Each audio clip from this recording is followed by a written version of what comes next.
Victor Salinas. Now, Victor is the City of Portland's Marijuana Policy Coordinator. Victor, the most important thing Portlanders should know about marijuana retail sales.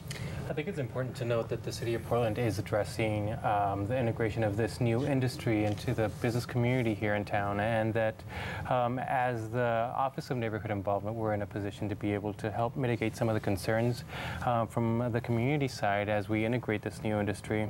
So we are in the process of finalizing a city ordinance that would allow us to license and regulate medical dispensaries and marijuana businesses in the city.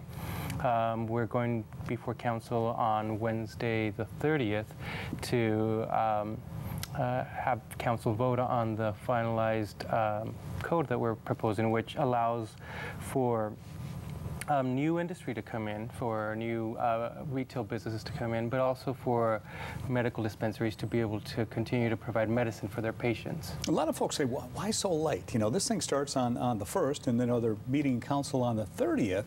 Why so late?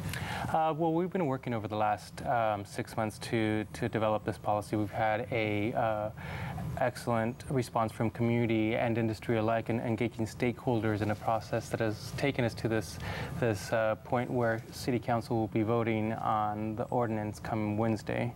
And we wanted to make sure that we integrated stakeholders early and often, and ensure that they were part of the solution. And that simply takes time to be able to come up with a result the way we did, and establish a process the way we did. What kind of problems are you anticipating from this new industry, Victor?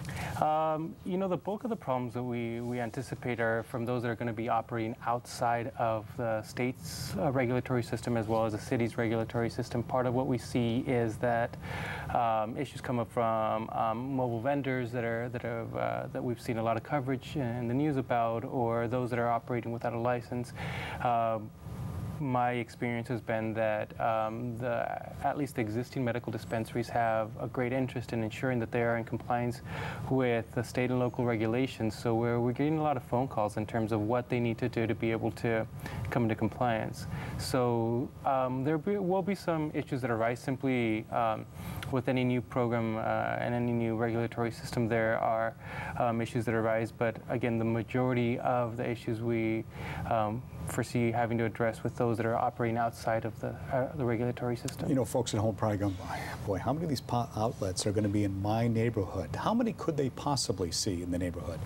Well, currently we know through the Oregon Health Authority about 97 that are operating. We know that there are approximately 145 to 150 that are approved applications through the Oregon Health Authority, and based on some analysis that we did in collaboration with the Bureau of Development Services, who helps us with zoning, we foresee approximately 200 consumer establishments open, so that includes the medical dispensaries and the retail stores that would be selling recreational marijuana. How close together can these stores actually be then? Yeah, that's a great question. We started with an initial proposed buffer of 1,000 feet between dispensary to dispensary and between retail store to retail store. And in order to address saturation issues, Council directed us to create a cross buffer between the medical dispensaries and the retail stores, whereby allowing only the consumer establishments to site no closer than 1,000 feet from each other, as well as at least 1,000 feet from schools. Will the city requirements be tougher than the state of Oregon's then? In some regards, they will be. They will have a greater oversight in terms of, for example, the 1,000-foot rule. The state only requires. They don't actually have a requirement on the minimum distancing between dispensaries, and my understanding is that they did this because the landscape of the state is so vastly different from the coast to other rural areas to the city, whereby if they were to do 1,000 feet in a small rural community, they might have one or no retail outlets available. So for the city, we've opted to have this 1,000-foot rule between dispensaries and retail stores. I'm sure you'll be hearing from folks who say, hey, a guy down the street, I just saw him walking down the street smoking a joint. What should people do if they do see someone smoking pot in public?